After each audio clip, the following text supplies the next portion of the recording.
Well, we finally made it. We finally made it. All that talking about it, it's here. This is it. Wait, what does the meme say? He's like, who would have thought? Who would have thought?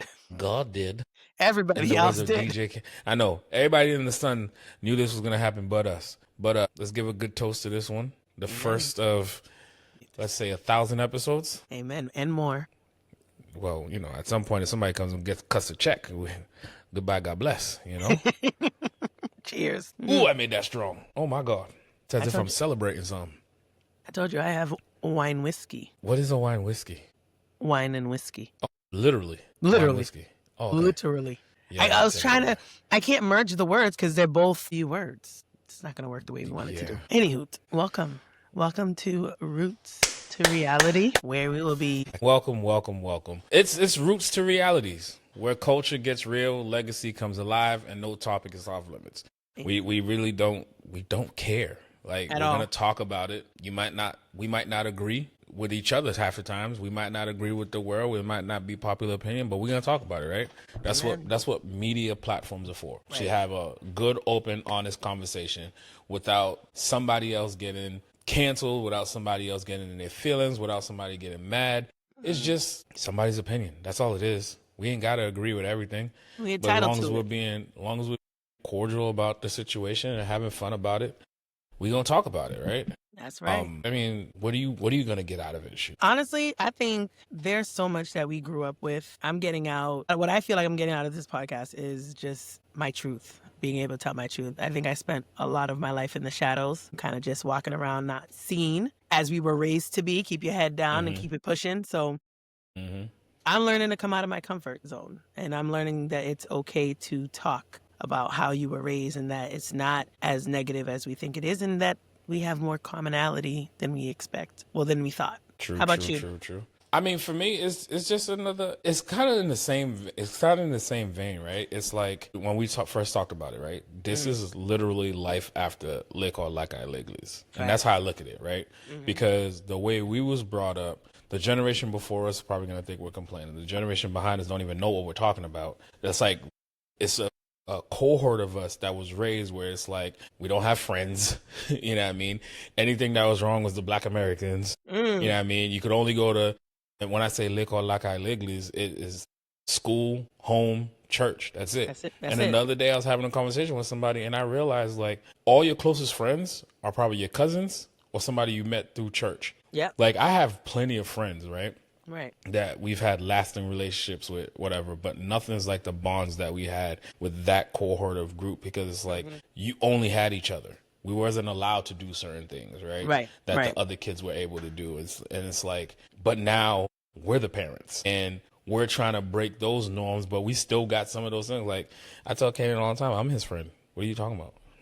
Like, I didn't send you to school to make friends. What? Like, what are you talking about? Who is this kid? Like, you use that word friend so loosely, but you know, we can't bring that life back. Like there's some things that you want to instill in them, but at the same time, we got to break some of the norms. And this is what this is going to be about, right? Breaking some of those norms, coming out of, like you said, your comfort zone, breaking out of the boxes, the barriers that was put in our place, because we're that generation also. Like we did break some of those barriers. We did break some of those molds. We're not the engineer, lawyer, doctors. Some of us are, but some of us, we're just entrepreneurs and we're still thriving. We're still successful. Some of us are working 9 to 5. Some of us are hybrids. You know what I mean? So these are the things that we want to talk about, and we're going to bring on people to talk about certain things. We want to talk about mental health. Let's even talk about that part alone. It's like, you know, the audacity. We're tough.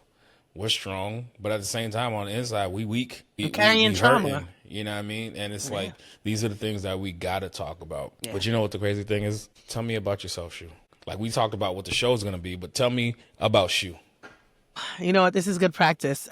So I am the founder of Mocha Mommy Strength, which is a nonprofit based on, you know, building a community for the strong friend. I am the co-author of Ramsey's Learns Kindness, which is part of a book series that I'm co-writing with my husband. I am a power lifter, currently top 10 in the state of Massachusetts.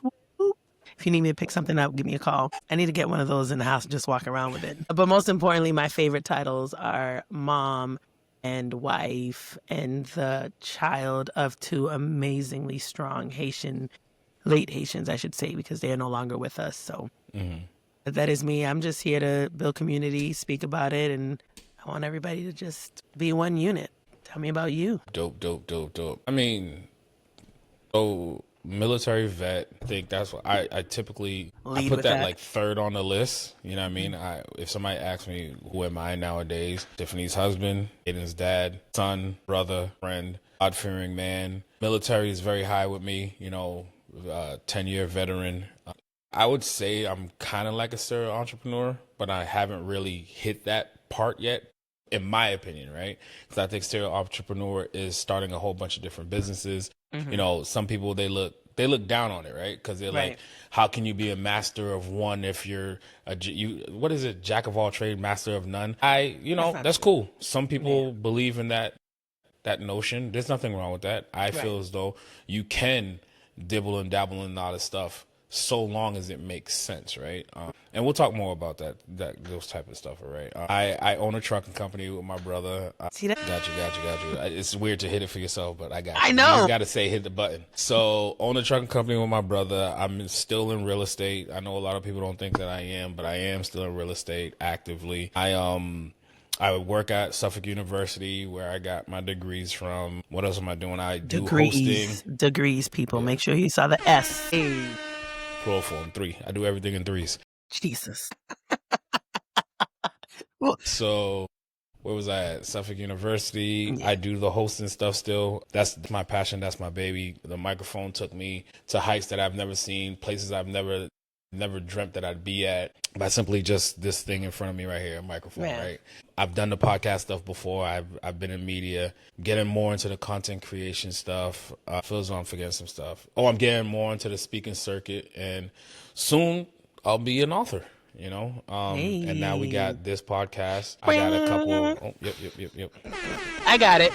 And then a couple YouTube channels coming out this fall. On top of this, that will be coming out this winter. So it's fun. Don't know where the time's going to come from, because I coach. Caden is now heavy into sports. He did basketball this past year, soccer, basketball, twice, golf, and now we're in football. I coach him in basketball. I coach him in football. And, life's good. Keeps us busy, keeps us on his toes. Yeah. And at the end of the day, I love traveling with my wife, my kid. Can't complain. Work hard. Play harder, right? Hey. But now it's time to get to the work harder part. Yeah. To keep playing hard. Keep building on this legacy thing. Keep building on this foundation that I've been building on for the past 20 some odd years. From the first time I touched a microphone, I realized what this could be without even knowing what it could have been, right? It was fun. It was cute. I got into clubs for free, you know what I mean? And then people started paying me to do it. So it was like, okay, cool. So this is where we at now. It's been a journey for these past 20 years, and it's been an amazing journey. I wouldn't change anything. I wouldn't change anything, right? Yeah, to make sure. No, you got to make sure. It's not even just make sure. To be completely honest, people ask all the time, what would you do different? I wouldn't do anything different, because where my life is where my life's supposed to be, right? Facts. Every decision you make, you can't go back and erase it. Right. And who knows what else would have changed? One decision would have changed a whole different outcome, So maybe I'm not going around the world with them. And I went down what we were supposed decision. To do. And I'm a lawyer instead of being a host entrepreneur, right? Well, the Haitians would be happy. Yeah, the Haitians would be happy, boy. And I'd be happy. There's a drastic difference. It don't matter. To them, it don't matter. Yeah, but they live their life. I will, and you can correct me if I'm wrong. I feel like the way we were raised, and we're breaking those barriers now. That's what we're doing. Breaking these generational, I don't like to call it curses, these general expectations. Growing up, we were bred, if that's the word, if that's the correct terminology, to become adults and take care of those around us. You're not growing up to be happy. The goal is not happiness. The goal is to take care of your family, the family you have here in the U.S. and the family you have back in Haiti. We don't care if you're smiling or not. Get your ass to work. Make money, enough money to support your family here and enough money to support your family back home. So, to hear that nowadays we are prioritizing not just our happiness, but our health. I don't know about you, but sometimes I struggle with it. Like I struggle hard. Even for instance, we got Blacktoberfest coming up. And I just found out that Renard, he has a trip that same weekend. I immediately, if it wasn't for us building this brand of the podcast, I'd have been like, nah, I'm gonna have to, peace out on Blacktoberfest because I got to take care of the kids, as opposed to I got a whole fucking village that I can call and be like, hey, I got to do something. Can you come watch my kid? But we weren't raised to think that. We were raised to think this is your kid. Didn't nobody lay down with your husband and make him but you. So therefore, that's your responsibility. I have Uber Soca Cruise that I'm going on. That's a week-long trip. Week? That's a whole week. You see that? Renard knows this? See? Okay, so before I break down how I was about to digest it, tell me your thoughts right now. For a whole week? A whole week. Saturday to Saturday. Here's the thing. Everybody earns the right and deserves the right to enjoy what they enjoy, right? I have my vices and I get to enjoy my vices. Tiffany don't give me no hard time, and even like with co-parenting with Anisha, I don't even really have those issues, right? Right. But a whole week? First of all, I don't even know if I could do a week away from Tiffany. How about that? That alone. Then you're talking about a week away from Caden. That's tough. The Caden part I have done for traveling for business. Right. But like with Tiff, it's like, oh, we're adults. Somebody could get on a plane. After 2-3 days, somebody's getting on the plane. We're gonna link up. But I don't know if I could do a whole. Maybe because I don't like cruises like that. Like I've been on cruises, and I don't like being trapped. I like to be able to get up and go. Nah. So you could just get up and move whenever you want? Around the boat, yeah. Oh, girl, bye. She said around the boat. When we dock, yeah. Oh, yeah. And then they tell you when to come back. Yeah, because if you don't come back, you'll miss on your boat. They're gonna leave you right where you're at. You will become a resident of the island that you are. I don't operate in those manners. It's crazy to me. But, power to you, man. Well, you're going to be tiptoeing for a whole week. You can come back with some strong calves, boy. I will say that I have a struggle because there's not only just the guilt of this is not how I raised. Growing up, my parents didn't travel nowhere. And this is actually the first time I'm thinking about it out loud. They never went on trips. I think if they went on a trip, one of us was going with them. So I've never had a allotted amount of time where one parent wasn't home. Like that, me doing that is completely out of the norm. But even on top of that, if you think about growing up or, before my parents would pass, well, my dad was more understanding. My mom was more so the old school. Some of these Haitians, they adapt to the modernization of American culture. And then there's the other ones who are kind of like, nah, man, I'm not dealing with that. Going to the club. For me. I used to get rashed on by my aunts talking about, don't you got a man? He ain't never gonna marry you, right? Yeah. Because you over here clubbing every weekend. And I'm like, yo, and they would like legit come at me, and I'm like, he don't like going out, so that's why he's not coming with me, and I'm working because like you, mind you, he's probably like that's his personal time, like he's like, yo, let her go. He's like, she getting on my nerves anyway. Let her be. But no, I struggle with that. So I get on my own nerves. Like nowadays, married with 2 kids. How is he with that? With going out? Yeah. I don't even be wanting to go out. I'm tired. You about to disappear for a whole week. You talking about you don't like going out. I know. Sound like you like going out to me. It's a struggle. Well, it's also because I know I need the break. I need the unplug. I don't give myself that. Even like if he's like, yo, go take a break, like go for a drive somewhere. I got the kids. I'm like, man, I can't do that. I don't want to be away from you. And then next thing you know, I'd be all angry and overstimulated and I don't want nobody talking to me. And he's like, well, had you go take the drive like I told you to, you'd be happier right now. You asked me about going out. I think he is more encouraging now for me to go out so that I can have those breaks and step away from the mom role for a little bit so that I could be the girlfriend when I come back instead of the wife. Wait, what? You can be the girlfriend instead of the wife? Break that down.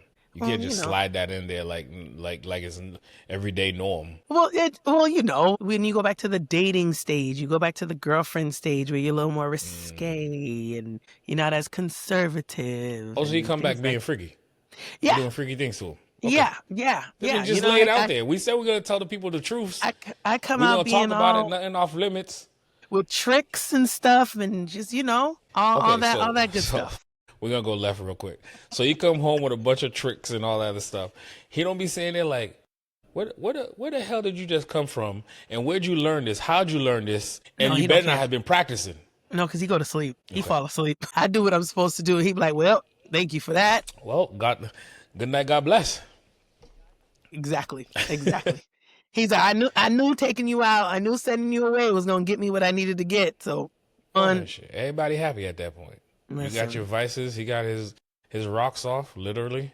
Everybody happy. Everybody's happy. My question to you. What's up? How would you say, well, walk me through growing up as little Kev. What did you see culturally? I mean, it's the same things, right? I think for me, I've always was on like the kind of rebel side type where like I went to the church, but when I was in church, I was acting up. I was that problem child. You know what I mean? It's like I went to school and school was cool, but I was one of those kids where like I could not do anything, not study and be perfectly fine. So it wasn't like I wasn't challenged as much. So then I would, crack jokes. I want to be the standout kid. And, and let's not gloss over the fact that this topic for another day, but, I was bullied also coming up because, single parent household, you can only afford so much stuff. So you get the jokes coming and all this stuff. So now you're trying to make up for those type of situations in the classrooms and trying to be the funny kid also so that they don't come to you first, you know what I mean? And then, that goes on for years at a time. But like young Kev, I like playing outside. I like doing the sports, but like even with that, you can't even relate to your peers really because they're playing football, they're playing basketball and all that stuff. You ask your parents, can you do that? They're like, no, that costs so much money. So now while they're together in a cohort, by the time school starts back up, you're the outsider trying to get in. From like the summer went by, you were already not hanging out with them because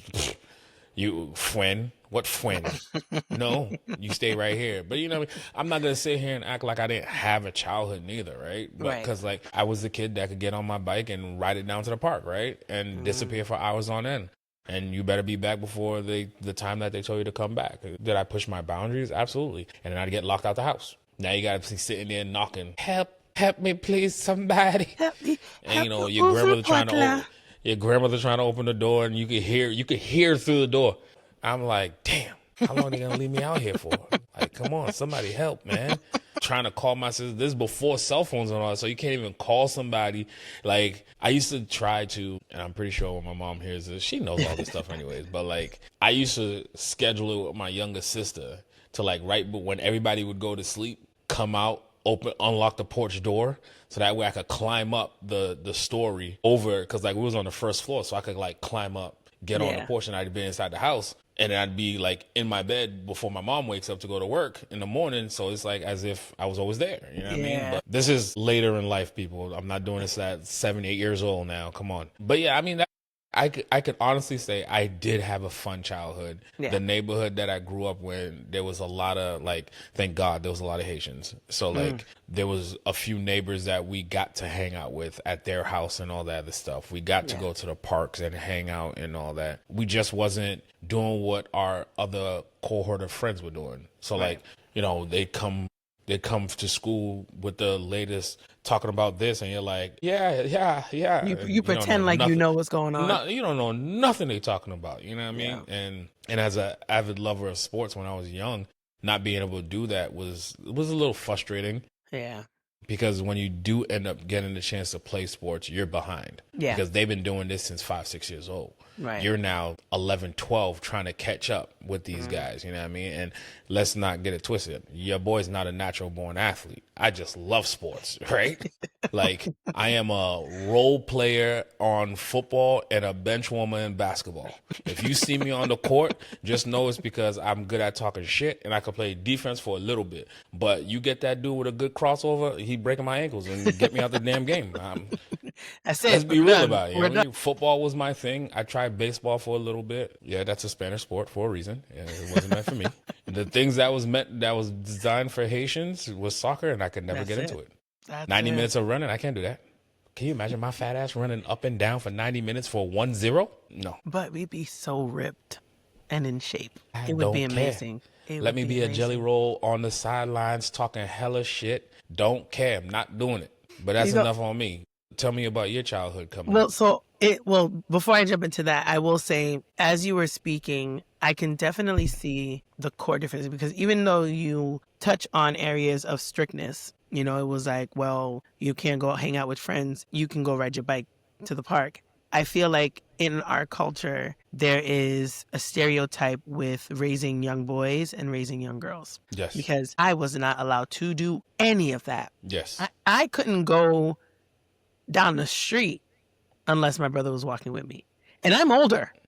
I'm older. I was always told that my place was in the kitchen. I grew up, which is why Renard had an amazing time when we first got together. When I tell you, he would come home from work with a whole, like, dinner is on the table. And I don't mean like just a plate of dinner. No. I was raised to, you put the empty plate in front of him, and he got the rice separated, with the meat separated, with the sauce pot separated, with the drink set. Like, everything is set in front of you, and then you could put your plate.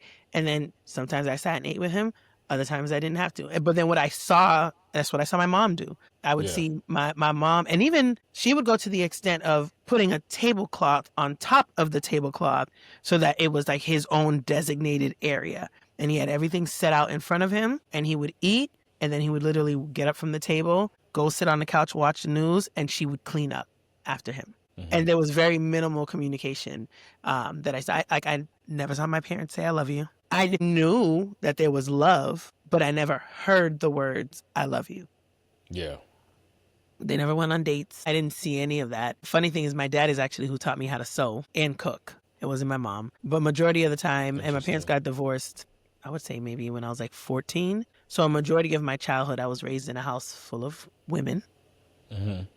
So I grew to become a very overly dominant alpha female, where I'm learning to soften up a little bit, because I think that kind of made me a little rough in the beginning of my now marriage, because I was just like, I don't need you to do this for me. I can do it myself. And he's, why don't you relax? Yeah. I don't even think that's just a Haitian thing. I think that's all around. A woman thing. Most, right? Most women have to learn, especially Black women, I believe, have to learn to go back into their femininity. You're right. I'm trying to say. You said it. No, you said it correctly. And take down their masculinity, because they realize, I don't have to do this, right? I actually have a partner in this who can handle it, right? You know what I mean? Like, just like men has to tap into some of their, I'm not gonna say femininity, but like their softer side, like these are all things that we got. That's a Black people thing. That's not even just a Haitian thing. It's just we so used to fighting against the world, boy, and it takes us a while. But I don't want to But that's a different podcast episode. Yeah, But yeah, no, I was your everyday overachiever, always on honor roll, dean's list, all of that. I laugh because, well, in growing up in this house, which I will say I now own the house that I grew up in. To speak on when you said, some people don't think I do. I still am a realtor. Yes, he is. He is actually who helped me acquire my first investment property. Notice I said first.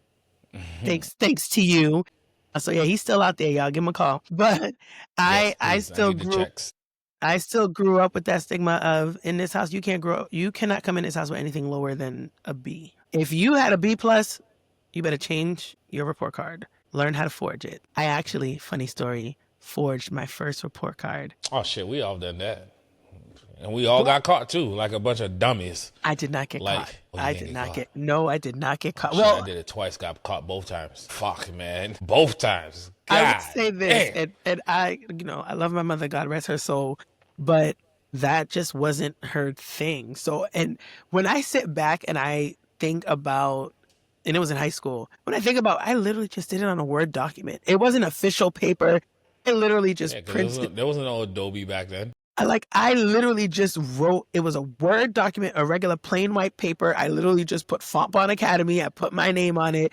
I wrote the subjects and I put A, B. And she was like, look at you. That's so, I was just like, this, why? Because I had like 3 Fs. But don't she have to sign it and send it back? Yes. No, she didn't have to sign it. No. She See, didn't have to sign it. that's how I ended up getting caught. Because the parent has to sign it and send it back. And these damn nuns at Catholic school, they keep past ones. So they just compare. Like they said, they didn't sign this. So then they send the forged and the real back home in the they mail. wanted not you to with get your ass whooped. yeah. Oh, yeah. They live for it. Them nuns live for it. Wait, what school? Saint Angela. Saint Angela. Where all the damn Haitian kids went. Well, first of all, why were you failing 7th or 8th grade? I wasn't failing. No, It was. See, like you, if you got anything lower than a B minus, and I think it was like a C, bro. I freaked the fuck out more than that was an S. That's an F. Yeah, in the household, that is an F. So like I'm like, how am I gonna fix this? Oh my God, what? And I don't even know how the hell I got to C neither. I think it was one of those things like one project kind of like throws you all off, and it's like, whatever, dude. Like, and then the motherfucker really gave me that C. Boy, let me tell you. You want to talk about somebody that knew their life was over? Because it's always, both times when I had to forge these things, it's always when the summer's coming. It's never in the winter time where you don't care. Put me on punishment. I don't care. Where am I going? I want to go outside anyway. It's cold. Summertime. I'm like, oh my goodness, bro. Like, man, I forged the shit out of that shit. Like I put like, you come home with the papers, you slide one a little bit lower, so she sees one set of grades, and then so like when she signs it, but like when she signed or whatever, I kind of messed it up, so it didn't go where I needed it to go. So I was like, fuck, I got to sign this thing. Boy, let me tell you, man, twice like a big dummy. I was too scared. Anybody, especially like cousin-wise, that like if you ask them about how I was as a kid, I was the goody two-shoes. I was the snitch. I'm not getting a whooping because you don't want to let them know that you fucked up. No. Because you know how it was. If that person don't, I was that person. You up, bro. Yes, you would have. What? Yeah. Oh no, I don't. Listen, I will never forget. So we were not allowed to watch TV during school days, and that was because like. Oh, you're annoying. You was telling about TV. Listen. Oh, let me tell the Go ahead. story. I'm listening. So we were not allowed, but my dad was the one who gave us to punish it. But my mom would like let us sneak and watch TV every once in a while or whatever. And there was one time my dad's car had, I don't know how he had some type of beeping sound. So we knew when he was coming home because he, as myself, show off driver, always backed into the driveway. So anytime we heard the beeping, that's not showing off. That's what you're supposed to do. No, listen, I can tell you how many people don't back into. I always back into my parking spot. I back into my driveway. People don't. I like to be able to take off. See, go emergency. That's it. We're on the same page. But trust me when I say not everybody believes in that. But he always had that. So we always knew when he was coming. He must have caught on or something. I think the spirit spoke to him that day because he somehow turned it off. Because we're watching TV in my mom's room and all of a sudden we hear the key in the door. When I tell you, me and my brother took off and I didn't know where to hide. This nigga ran into the bathroom and pushed me out. And I was just like, yo, you know what? So I'm not a good liar. So my ass ran into the living room and I just stood in the corner. Like when you sit back and think about it, I was like, nigga, that was really stupid. Like you just stood in the corner in the dark. So he came and he was like, he's like, you watching TV? And I was like, I'm not even gonna lie, me and Ju was watching TV. Yo, you snitch ass. What? Yo, after I cut my whooping, you're catching the hands. Yo, he shot out the bathroom. You're catching the hands like, after I catch mine. Yeah, but like, that's just like, we had that. It's to the point that I entertained the thought of not allowing Ramses to like watch TV during the school day. Like, I feel like it's a good boundary to have. When he turns like maybe 7 or 8 right now, I need that me time. Screen time is me time. I don't care whoever has a problem with it. That is my life motto right now. Man, iPad I'll jouer. Like, take your tablet goodbye. And I feel as though like Caden, whenever we take the tablet away, that's when, and he knows he's gonna want to come sit in your lap, ask you all types of questions, tell you these stories, and then God forbid, you better be paying attention to the story. He was like, are you even listening? Then he'll ask you a question about what he said. Boy, get that wrong if you want to. If you want to. My goodness. But so even like in listening to you growing up, going back to what you were saying before in terms of 2 different ways of being raised from boy to girl, right? I think the crazy thing that I've noticed is like, growing up for me, my dad passed when I was 4. So I was raised by a gang of women, right? Yeah. All the aunties and my mom, my grandmother, sandwiched in between 2 sisters, and it was like, okay, cool. And mom and aunties, like, they had this whole thing, like, they taught you how to cook, they taught you how to do laundry, they taught you how to do all this other stuff. Their famous thing for saying was, you don't need a girl for nothing but one thing. That's what I'm Use your teaching my kids. imagination. That's what they taught us. That's how we was raised. And like, if you don't have to rely on nobody, you don't have to worry about nothing, right? But I was also, the reason why I got away with so many things is because I'm not gonna say that I was a good kid, but I wasn't disrespectful, Right. and I knew how to play certain games. So like, even if I knew I was gonna get in trouble for something, I might test that boundary, but I'm never going to push it too far to the point where it's like, you're going to be so pissed off about it, right? You might get annoyed. And then, so like, even with that, and I think about it when you were saying is like, how girls are brought up, even if they're not pushing that boundary, they still got to stay in that little confined bubble. But it's like, and I get it, right? Even society has double standards. Right. You know, people ask me certain things I do with Kaden, if it was a girl, no. I'm not gonna lie to you. It's a double standard. Like, I work in double standards. Yes, I'm gonna be rougher with a boy than I am with a girl if I have a girl. You know what I mean? Like, that's just natural, because for me as a male, with my nieces, if I have a daughter, they need to not see a male figure, in my opinion, yelling, screaming, hitting, all that other stuff. Like, if they're already seeing that now, that becomes their norm. So then when they grow up, they're gonna think it's okay to do certain things. Now, do I think that they belong in the kitchen? What are you talking about, bro?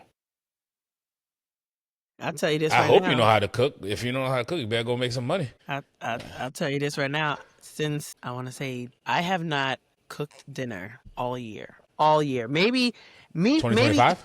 Yep. Maybe. Girl, we in a little longer. September. Yep. I have not had to cook dinner. Bernard has been in the kitchen since probably a little before 2025. And do you know how to cook? Yeah. Like before. You, him. No, yes. Does he like your cooking is a better question. He does. So I will say that, are you sure? You know, I listen, we've been together for, what year is this? We've been together 15 years. 15 so years. I've been cooking for 14. Year 14, he was like, man, fuck this, man. I can't deal with this shit anymore. I'm not gonna lie. Bland Haitian food. How Haitian food bland? Yo, I'm not gonna lie to you. Pot. Well, I don't even make. Well, first of all, I honestly believe that my husband is Asian deep down inside. I could concur. Like, some of the stuff I see, and that's my guy, 100 grand. You know what I mean? But I'd be like, what? How did you get lost in this? Like, listen, you know what Renard reminds me of? You see what I have behind me? Yes, I see all of it. I'm in his office. When I first saw, I was like, yo, what the hell is? I was like, oh, she's in his office. I'm in his office. This is not mine. Mine's coming. When I think of Renard, it reminds me of, like, sometimes I'd be thinking about it. When you talk to Haitians, the generation before us, our parents and stuff like that, it's always curious to me, like, they always, when they were in Haiti, when they think about America, there was like 3 places: New York, Florida, and then maybe you might hear them say something about California. But it was always on the East Coast where they would be talking about.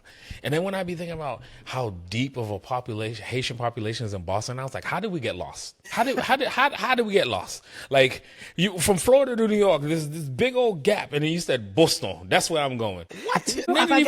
Vini, gon kote mata pen nan la, so mata pen nan blagim, gon fames ma. What? How did this happen, bro? You know what I mean? And then as I got, that there's Haitians in Iowa. How? Yeah. How and why? Tennessee. Why are you still even living there? Like, I don't. This is beyond me. You even left the East Coast and went so far past where you were supposed to go, and you said, this is home. This is where I'm gonna stay. This is where I belong. Like, yeah. Oh my God. So I say that to say that's what Renard reminds me of. It's like, how did, like, your Haitian ass growing up? I know you in the same era as us. You couldn't have friends. So where did you find these little Asian stuff, anime and all this stuff? It's like, full. Or how? Listen. You know what I mean? It's like you And I don't want to say you're a lost child, but like you're a lost child. But when we have events and people see the diversity of our guests, people already know these ain't your friends. These is Renard's friends. These is Renard's friends because I know you don't know this culture. They say you're not even cultured. I'm not cultured. You're not even diversifying your portfolio of friendships. But I will say to get back to your attack, because that's what it was. He started cooking because I had a powerlifting meet, so he wanted to relieve some of the work. And then also, with postpartum, which is something that we will definitely dive into later on in our episodes, with postpartum, and I have a very bad habit of taking everything on. So he was just like, go sit down. And I got dinner. I will say it was a struggle. Like when he did it for the first week, all right, cool. He did it for the second week, all right, cool. Then I started going, do you just not like my food? Why do you not allow me to cook anymore? I can tell you right now. Like, yes. But he was like, no. And I found out. Anymore. See, and even on top of that, I'm glad you stood up for yourself, brother. He loves my food. But even, because I have my aunt that lives with us, I take care of her. Even she finds it weird. When he's in the kitchen cooking and she's just like, what are you doing in here? And in my head, I can already see her looking at me like, what kind of wife are you that your husband is cooking for you? And you have him in the kitchen after him having a hard day of work. And I'm like, so I didn't have a hard day of work? Like no. I left work, I had to go pick up these two gremlins that I birthed, came home. Damn, not the gremlins. Listen, you can't throw water on them when you throw water on them. No, it's can't feed them after midnight. They transform, y'all. I tell you something. They keep me awake at 3 a.m. But, it's such a culture shock for her to see how we are now. And she doesn't, what's the word I'm looking for? She doesn't keep from telling us that, a lot of how we're raising our sons now. She her and I we bump heads, and I love her because she is the matriarch of our family. She doesn't have children of her own. She is the first of she's on my mother's side. She's the oldest out of 11. She has actually outlived everybody but one. But I struggle with her. I struggle with her because she has that, I can't even say old school because it's older than old school mentality of Haitians, of how we are supposed to be, of culture, of how kids should be. There'll be times she got mad. Her and I got into a tiff because Ramses was playing his game or something like that. And she came out. You know how they are with kids. Kids are supposed to be quiet until I speak to you. When I want you to entertain me, then you entertain me. Other than that, I don't want to hear you. And we raise Ramses to speak freely. Tell me how you're feeling. I want you to tell me how you're feeling. Facts. She came out and he was playing with a toy and he ain't paying her no mind. He playing with his train. Leave him alone. And I keep telling her that. And I'm like, Wapsheshe want. Like, he's not, you're going to get your feelings hurt. So, she's trying to get his attention and he's not listening to her. And then she's like, well, I'm going to go back to my room. And he was like, okay. Bye. Yeah, he said, go to your room. And so she got upset and she was like, oh, well, I'm going to go play with Roman. I said, don't do that. Don't try to put him against his brother because he don't want to entertain your foolishness. And then her and I she goes, I raised you. I know, which is why I'm in therapy now. That's not a good look for you. And it's a struggle because how they saw raising children. And you've mentioned it before in the past, there was no blueprint. Facts. And I've had conversations like this with Renard all the time. We love the generation before us because they taught us what to and not to do. Yes. And I think a lot of times I don't want to say fail, but what we often don't sit back to think about was they also didn't have a blueprint. They also are going based off of what they saw and what they experienced. We have trauma, yes, but they got trauma. Living like we got trauma. And then some. Settle into a new country. Into a new country, a new world. Language. All that is different. You know what I mean? So I remember that's why I try not to hold a lot of things towards the generation prior to us. Yeah. Right? And I pray that our kids don't hold anything against us. Because listen, motherfucker, we don't know what we're still figuring it out. We still figuring it out. We don't know how to raise suburb babies. We wasn't from the suburbs. Like we adjusting.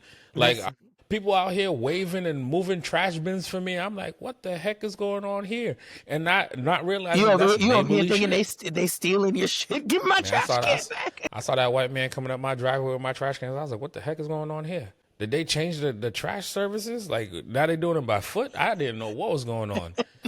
Well, funny story though, real quick. So like, I do trash. I take the trash out. I pull the bins out on Sunday nights. Sometimes Monday mornings rushing when I hear the truck coming. I was like, oh shit, I forgot the trash. Whatever. I get it out there, okay?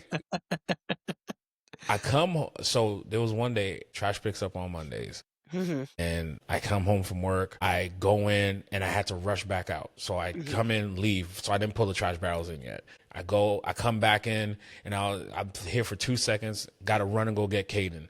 Go pick up Caden from school, come back, change him, and then I leave again. And then out of nowhere, when I come back from practice with Caden, I drop him off to his mother, and I pull up to the house, and I see the trash barrel sitting up at the top of the driveway. And you've been in my house. You see how long my driveway is. Yes. So, like, you pull, like, somebody dragged this shit all the way up, and they stacked it in front of the... That dedication. Yeah. So I'm sitting there, I'm like, in my mind, here go my ass. I'm from the hood. There ain't nobody doing nothing for you, right? So I go, Tiffany out here trying to embarrass me. She out here lugging these trash bins from the bottom of this driveway up here so that people could talk about me like I'm not doing my job. Yo, when I told you I was upset, I came into the house and I'm telling Tiffany, I was like, why would you bring the trash? She was like, what are you talking about? I was like, the trash barrels. You took them from the street and you brought them all the way up here so that these people could talk about me in these streets. And she was like, I never left the house. From the moment you left this morning, I've been sitting here working. And I'm like, so how do?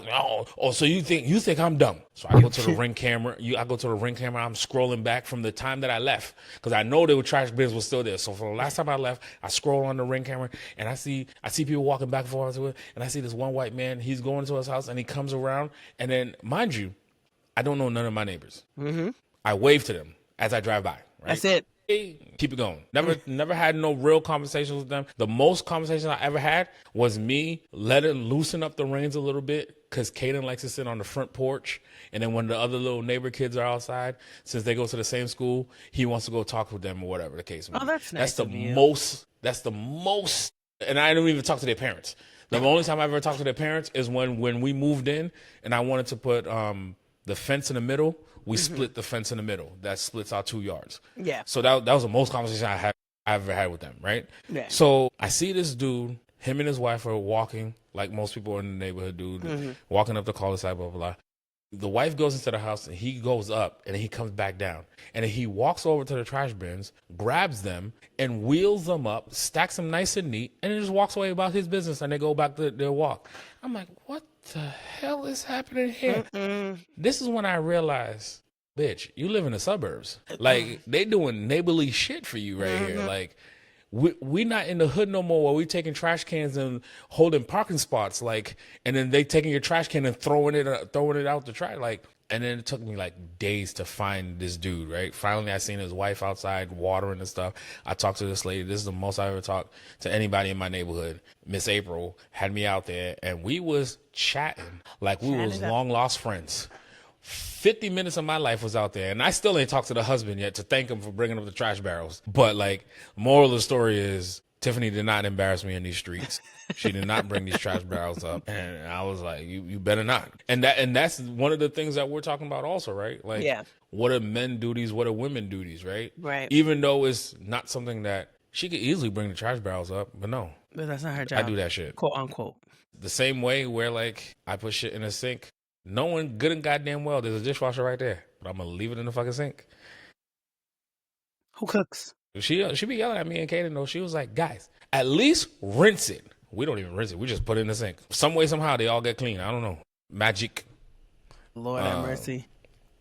But, whew, we've been going. Let's see. What we want to do right here. We kind of went through a lot of this stuff. We did, but I do want to ask you, what is one thing from your childhood, or culturally, I will say, that you carry with you? Have you heard this whole conversation? I know, but I like, if something had to stand out, and I feel like this is a question that will probably be not necessarily our tagline, because we talk about culture, legacy, real talk.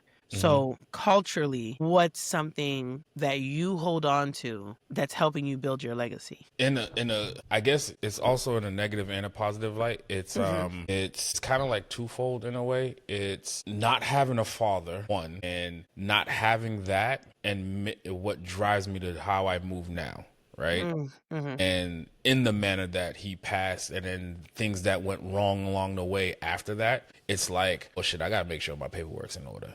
I got to make sure that this isn't. And then another instance is just, I guess it's all in the same thing, the absentee part, right? Like when I finally did start playing sports, I never had nobody there, right? Dad obviously not here. Mom's working multiple jobs, so she can't show up. And then you're seeing other kids in the stands with it. Now I feel as though sometimes, maybe I do. I don't think that I do, but I probably am overcompensated with Caden, right? Yeah. Like I'm everywhere. Like that man, you better talk to your therapist about something else, because it ain't gonna be that I wasn't around. That's for sure. You know what you're gonna tell your therapist? I was too much around. Daddy was that under motherfucker me. Was there. My father was Velcro. Yeah, and I'm bringing other baggage with your ass. You ain't got no friends. I'm your friend. Okay. I remember when that boy told me when he goes to college he'll come back and visit. I was like, oh, what you thought? You just gonna leave me? Boy, we going to college together. He was like, you gonna be in the classes with me? If I have to. If I have to be. Shit, I can go get another degree. Listen, I'm not gonna lie, I might be that parent too. And actually, everybody has deemed me to be that parent. I'm gonna be that parent, like, hey y'all, it's a party, college parties. I'm the cool mom. I could be here.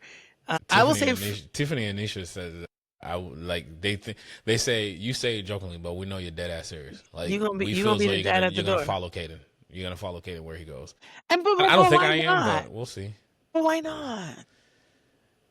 That's my baby, yo. What the fuck y'all talking about? Yes. I will send him out to the world to go be an adult, but at the same time, this adult's gonna be watching that adult. Okay. What about you? Well, I will say for me, I guess to follow your lead, also it's negative, but not necessarily. It's negative because it doesn't allow me to rest. The fear of failure and not being able to provide. And we spoke about this because I'm going through what I'm going through with work, and I actually hear your voice in my head very often from that last conversation about what is there to be scared of? It's gonna work out. Like that is your tagline. It's gonna work out. But with me, it's like, nah, I need solid. Yeah. I need to see it there. But there is a fear of not being able to provide, and I think that also goes back to being in the house with all women. You know, I two things. It's the fear of not being able to provide, but I also am afraid of my marriage not being successful. Not even out of cheating or anything like that. I literally just in my brain goes, this man gonna get sick of me. Like he's just one day gonna be like, all right, well, you know, you're getting on my nerves. I'm out. So I have those two fears because my parents' marriage didn't last. You know, family, which we'll touch on. Family was too involved in their marriage, and with my mother being the baby of all of her siblings, she kind of never stood up for my dad. And in doing so, he's kind of like, I'm out. And it wasn't like, even like, I'm out, bye. It was, I'm out, you coming with me? And she was like, nah, like this is my, it was like, this is my sister. Like, I can't leave my family. I thought when he said I'm out, it was just like, I'm out. Catch you later on the it was side. what, and you know, we can definitely deep dive on another conversation, but it was, you know, we all lived in the house that my aunt owned. And my dad was like, I'm a grown man living in your sister's house. Like, we need our own place. We need our own privacy. And he went, did the work, found the place, and she was like, I'm not leaving. I ain't going. Like, I'm not leaving my family. So I think that's low-key cray. Yo, that's make sure you guys tune into that episode. But, you know, I think seeing that and kind of just seeing how that transpired, like, and I think I was like maybe 14 when he finally like left. And I hold on to my marriage so hard.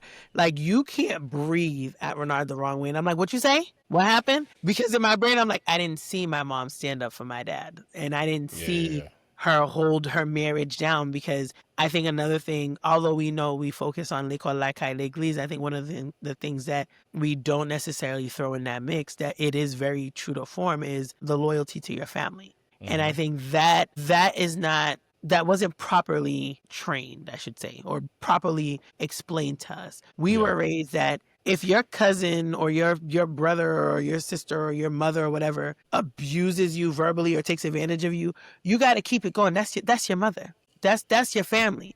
Like, you let them slap you up and down, and you still no. Yeah.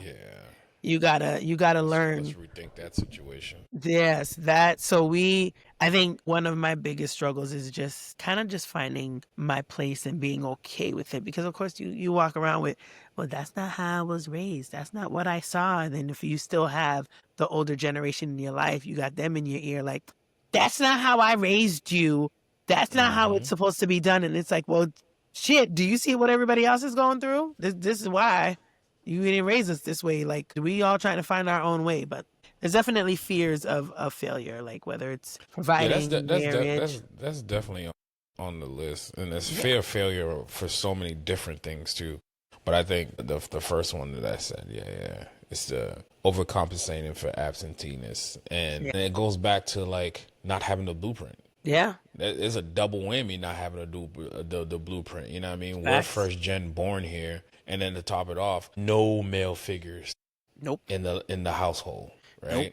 So you don't even know what a marriage looks like, let alone raising a child. You know what I mean? Like, I'm sitting here like, okay, we're gonna figure this out, and then, you know, this looks right.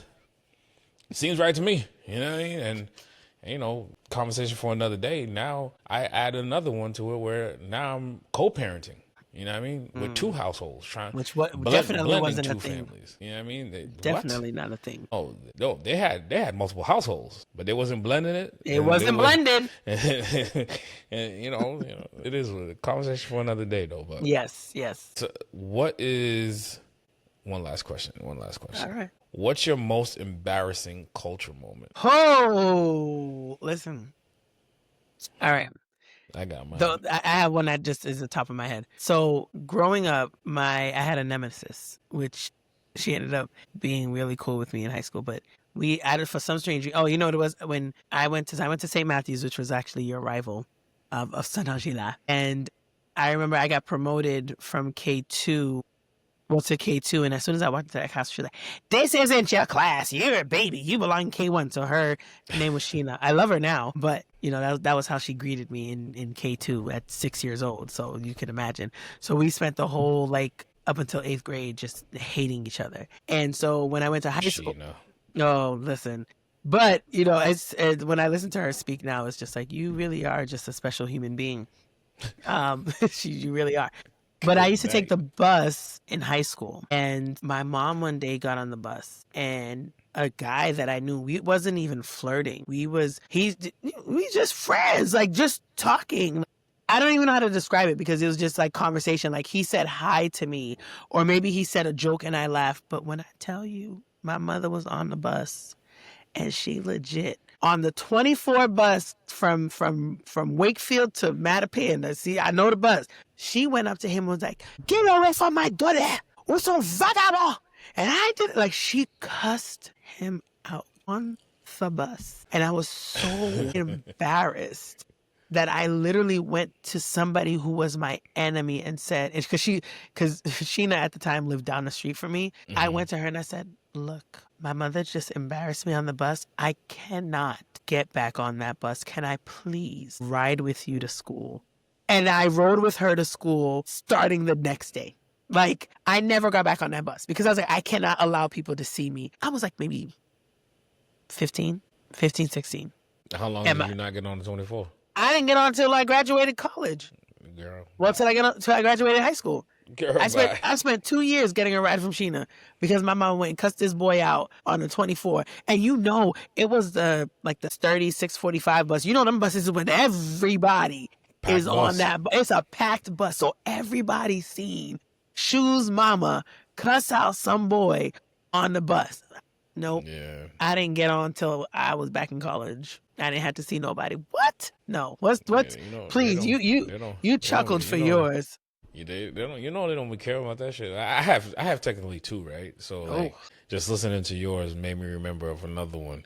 But the first one I would say, like culturally, you know, there was that period in time where it wasn't cool to be Haitian. Nope. You know what I mean? Like nowadays, everybody want to throw on the Everybody. flag is independence, the first free, blah, blah, blah. Y'all wasn't claiming us before Wyclef came out and before Lil Wayne put a flag around his head. We wasn't cool, right? We wasn't cool. And then there was that era of HBO. Jesus Christ. I never knew where it came from because I could have sworn my mama made me take 2 showers a goddamn day, and I'd go home with deodorant, baby powder in places baby powder is not supposed to be at. But yet, for some reason, because I was Haitian, it was HBO. I'm sitting here like, what the hell? So it became a cultural thing. Yeah. Anytime you would see something or hear something, oh, that HBO nigga, what? That's the best you could do? Now as an adult, when I think about it, that's the best you could come up with. That's it. That's all you got. Knew it was nowhere near me, but whatever. Run with that. Run tell that. But for me, I would say similar to you, I got in trouble. And I think it was probably because of the forging shit too, probably. My mom had to come to the school, and damn nuns, they live for this shit. Right? They do. They love the they don't get freaking excitement Haitian back in this moms to just come up there and just act a whole damn fool. And then like they would time it perfectly to where it's like right when period's about to change. So you see in class changeovers. And then like you're coming, you got to walk down this long ass hallway to get out. There's only one exit to go through the front door, right? And the principal's office was in the front of the building. But yet they would hold these meetings in the back of the building in the teacher's conference room or whatever the hell that room was back there. So this lady in front of these nuns started giving me my little zoklos and slaps and calots. And here goes the nuns. No, he didn't mean it. Shut up. You could have not said nothing. You're the reason I'm here. You're the reason why all this has happened. So it was like, oh no, it's okay. He does try hard still. And then it was like, come on, let's go. Drag me through. Now classes are changing. So now it's like single file walking to get to the next classrooms because you walk in single file in these classes school. And here go my little short mama and me. She just hit me. And the kids just chuckling as I'm walking down this long ass. This hallway never been this long a day in their life, except for this one day that I'm going down here getting my ass whooped in front of everybody. And unlike you, I had to show back up to school. Okay, so for weeks until the next Haitian mama came up there and embarrassed a child. For weeks, I was the one like, yo, don't make me call your mama, cause we know what she gonna do. And then you know, school wasn't done. So she brought me outside just to send me back inside to finish school. And then waited for when school was over, she picked me up. Because we used to get a bus driver. She told the bus driver, don't come. She's going to pick me up from school that day. She was waiting right there outside the school again. Oh my God, Shou. Just bring me down the hallway again. Bring me down the fucking hallway again at this point. I don't even care because now you're doing it out in the street of Mattapan. Like you turn the corner, it's Blue Hill Avenue. Now you take it to another level. You're taking it to another level. I should just trip you. There was no CPS back then. Oh no. For people listening, this is for the Gen Zs. For the Gen Zs who, you know, you guys feel like you have rights to go against your parents. We didn't have that back then. They would call it themselves. They would call it themselves. Matter of fact, I think CPS came into play maybe right before 8th grade. So maybe probably late 90s. CPS came, because I'll never forget the day my father was going to give me a whooping, and he was like, I think CPS was all around. I think they just finally got smart and hip. Like, you can't whoop these kids in public like that. Like, they must have put it in the Haitian newsletter or something like, hey, y'all better calm down in these streets now. So Gen Z, you're welcome, because we brought CPS into light. We gave them work to do. Ass whoop. Well, in secrecy. CPS. Now I can't embarrass Ramses in public. You know what I do? I pinch him under his arm. Man, I don't even do nothing. Can't know I'm a punk. Not me. I'll give him a look though. He knows when I'm dead ass. Thank God. Like, he understood, because he's a little softy also. And like, he's one of those kids, like, he looks for my validation for a lot of shit. So like, I use it to my advantage sometimes. Like, bro, you let me down. And I'll just leave it at that. That shit will crush him way more than any hands that I'm going to put on him and all that shit. He's like, I'm sorry. You know, like, even in football, like, Dad, did I do good? Yeah, bro, shit. The fuck you, what? Like, what do you want me to tell you? Like, and that's another thing. Like, okay, you know this is what he seeks. Yeah. Stop bringing your trauma, like, just because your Into mama him. ain't fucking hug you and love you in the way you wanted to. Like, this is his way of getting that love from out of you. That and calling me randomly for $70 to buy a video game. Oh, go $70. Yo, listen, I was at work Shou the other day. I'm sitting there with my students, and I seen it said Caden Bartholomew FaceTime, and I said, "Well, I said my son's calling, so I know I'm about to lose some money." They started giggling. They was like, "No, son, maybe just calling to say that he misses you or something." He loves you. I said, "Okay." I pick up the phone. Hey, Dad. So I'm playing the thing on this game on our Switch, and it turns out it was just a demo, and it won't let me go past it. So like, I kind of need to get the upgrade, so I need to purchase it. And I was like, okay, so how much is it? It's only like $70. I'm like, all right, bro, I'll take care of it later. Is that it? He's like, okay, yeah. So wait. How are you gonna do it later? Like, should I just do it? Can we just do it right now over the phone? I was like, no, I'll deal with it later. Tell your mom. If you can't wait, tell your mom to do it, and I'll send it to her later.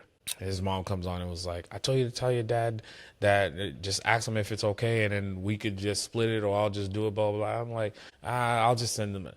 And then they saying they're dying because I told y'all. You losing money.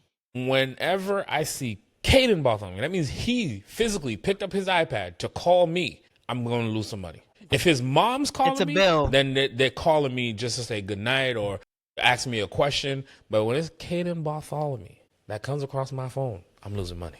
That's a bill right there. It's an invoice. It's an invoice coming in. And then here goes my kids at the school talking about, that's all it takes. We just got to call and ask. I was like, I birthed that one.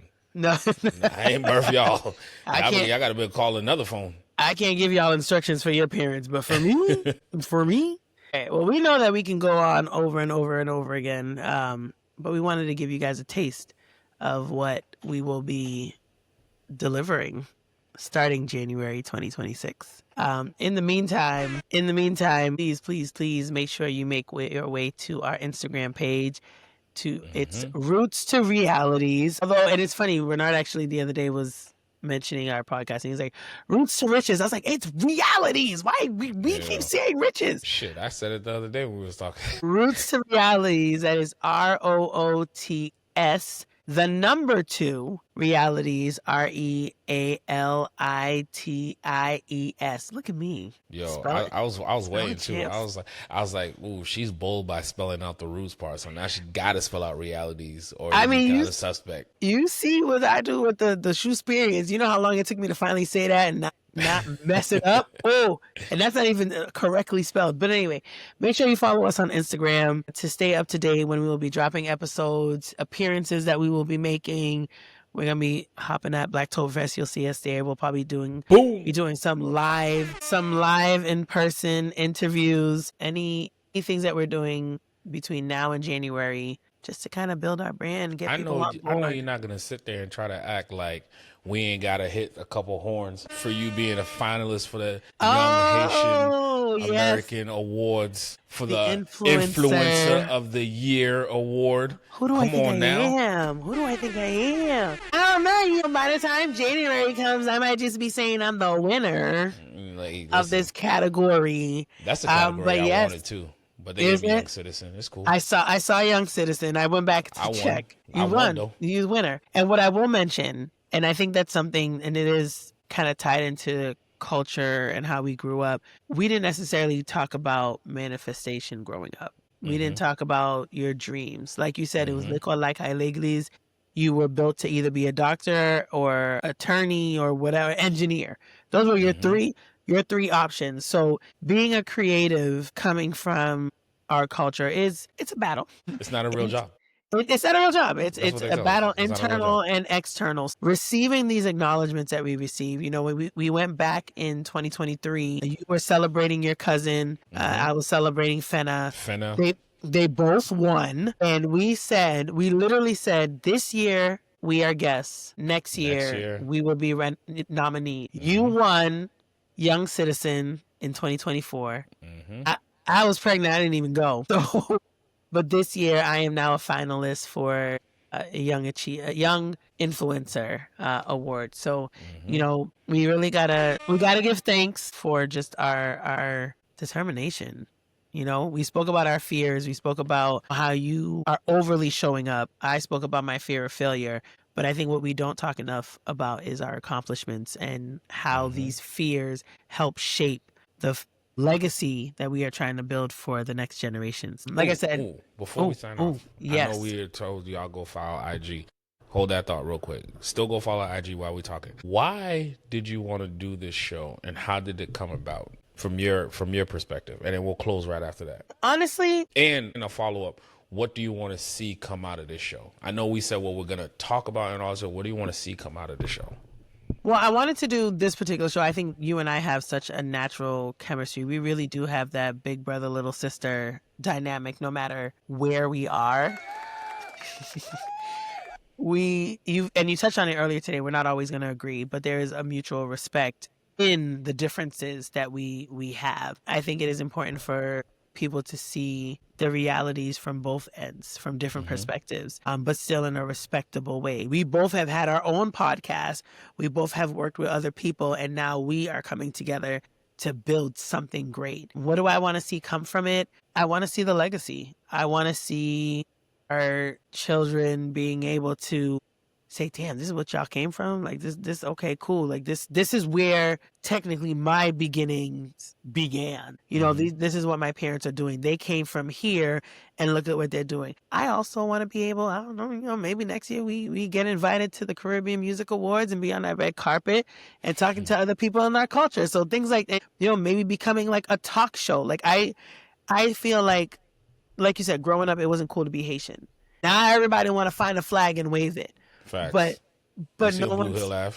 You see Blue Hill Ave, but nobody's actually talking about the journey that they actually went through to get to where they are. And I think that is where we come in, because we have zero filter, and it's not necessarily on a negative platform. It's kind of like, look, this is the shit that we went through, but this is what we're coming from. This is what we're building with it. So that's my spiel. What about you? Why'd you want to come do a podcast with me? Well, it's the podcast that should have been, almost never was, and finally is, right? Right. It's I've said it before. You approached me about this, 2 years ago? 3 years ago. And at the time I was trying to figure out certain things, right? And I knew I wasn't going to commit, right? Based off of where I was trying to figure out my own personal stuff.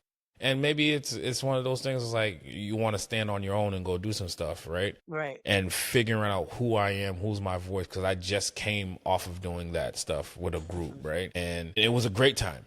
We built something that was very beautiful. I still love everybody over there, obviously, because that's my family too, right? I just think creative differences came in between some things. And when you value the friendship more than the business, sometimes you just got to separate, right? And because we're family, it's like, do I want to go down that route again, right? Yeah. While still trying to figure out what I'm trying to get done. So it was the thing that was never supposed to happen, almost didn't. And then oddly enough, multiple people has told us, yo, you guys should. Why y'all wasting time? And then it's one of those things. It's like you'd always side eye me, and I'm like, oh yeah, and I kind of like brush it off. Yeah. And then honestly, it wasn't until when we co-hosted the wedding, right, and the reaction that we got out of that. Yes, we always knew we had banter. We always knew we could joke around and all that stuff, that brother sisterly stuff or whatever. Yeah. But for me, it's like, yeah, that's cool behind the scenes. How do you translate it onto radio, right? Or podcast? And then it's also like you have your own brand, a standalone brand by itself. I have my own standalone brand by itself. Mm-hmm. How do we make the two come together where nobody's getting lost in the sauce? Nobody's overpowering anybody else.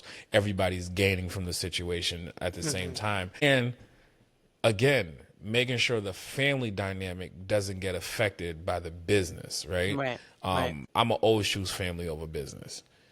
There's a couple extra zeros. 7 zeros back there. 7 plus. I could trade her. No, sir. I could buy another one. But yeah, I think that's what it was for me. And then when the wedding, you seen the reaction that we got from the crowd, from people that don't even know us, and then was coming up to us and like, you guys do this all the time together. You guys must have a show and da da da da. Where do we follow? How do we hire you guys? I'm like, what are y'all talking about? So then we got on the horn, and then finally I was like, you know what? Tiff's been saying it. This person's saying it. You brought it to my attention. Renard said it. This person said it. I'm like, okay, I can't be the one that's freaking holding this up. Let me get on the horn with you. We got on the horn, a few times for a couple hours, and literally was on some like, all right, we ain't sugarcoating this shit. What are we trying to do? How does it benefit Shou experience? How does it benefit Kevin B the brand, to where we're building something that at the worst case scenario, we're at least having fun, right? Right. Best case scenario, we're building a media platform, which a lot of people are doing nowadays, right? What do I want to get out of this? Similar to you, it's like, this is the one thing, like, besides the other stuff that I have coming out, the other stuff that I have coming out is more talking about motivational stuff for people with the brand CEOs. That's the type of stuff that I am. I feel as though everybody's a brand CEO. It don't matter if you're Walmart or if you're Kevin walking out the street in West Bridgewater, because every time you walk out your house, you represent your name, you represent yourself, you represent your family, right? Yep. So that's a brand in itself. So that's why when I talk to people I do my videos online, I call everybody a brand CEO. I feel as though what I want to get out of that is, brand CEO is this. I could talk about fatherhood. I could talk about sports. I could talk about legacy, real estate, and all this other stuff. But I've never created something where I could talk about the culture in itself. And I know a lot of people use that word culture a lot, but like, this is how I was raised. You know, I put this t-shirt on purpose, you know what I mean? My birthplace and what my roots, right? Like, it got the Haitian flag on the bottom part or whatever. Is that what it says? American raised with Haitian roots, right? That's reality, right? Like, I'm Americanized. I'm not your typical Haitian, man. My Creole's all jacked up. My friends make fun of me. But this gives me a platform where I could talk about what it was like in that one little weird period. Like, we're that last generation, like I said before in the opening, the generation before is going to think that we're complaining. The generation after us don't know what the hell we're talking about. Nope. What did we say yesterday? It's that sweet spot between 30 and 50. Like, that's that 20-year gap, and we thriving. That's like, spot is thriving. That's the crazy part about it, right? Like, we are our parents. Like, the people like to say we're our ancestors' wildest dreams, right? But society's worst nightmare, because we didn't stay in those boxes that our parents, out of fear, try to put us into. Like, no, you got to do it like this. Be timid and be shy. Fuck that. Don't do too I know much. my worth. I know what I'm supposed to be doing. I know you sent me to school for a reason. That l'école like à l'église, you gave me faith in the l'église. It's paying You gave off. me education in l'école, and you gave me something to like rely on and go back to a foundation at Lakai, right? So it's not a bad thing, Lakai l'école l'église. It's just, it was kind of fucked up at the same time, but there's benefits that came out of it, right? So this is us now as my grown ass, all of 41-year-old ass in a few weeks. Like, I get to now tell those behind us, like, yo, this was the foundation. This is how you got to become that suburb baby. This is how you got to become that trust fund baby. Legitimate, like, you own properties. You're literally a millionaire on paper. Like, it's not handed down from me. Like, and I didn't even know how to figure this out. Like, my friends are the ones, like the Alex E. Edwards teaching me about, you know, freaking real estate. Smooth keeping me behind the microphone and elevating me every time. Stefan taking a chance and starting a business with me. You know what I mean? Like, these are the things, like, my circle is what makes me, and how dare I keep all this information to myself? That is rude.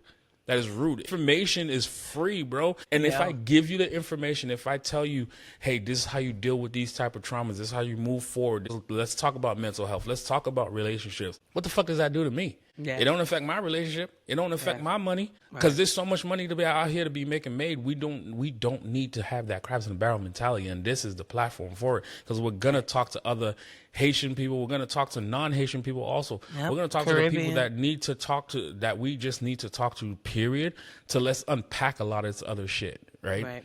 And then put it out into the universe. You like it? Great. You don't like it, it ain't for you. Guess what? There's about 1 million of these motherfucking podcasts out here. Go ahead and tune into them. But I still want you to listen, because the hater views works the same way. We need those subs. Listen. But I'm gonna get off of that. Like, we're gonna have a good time. I honestly believe this is gonna be. It's gonna be fun. There's gonna be some.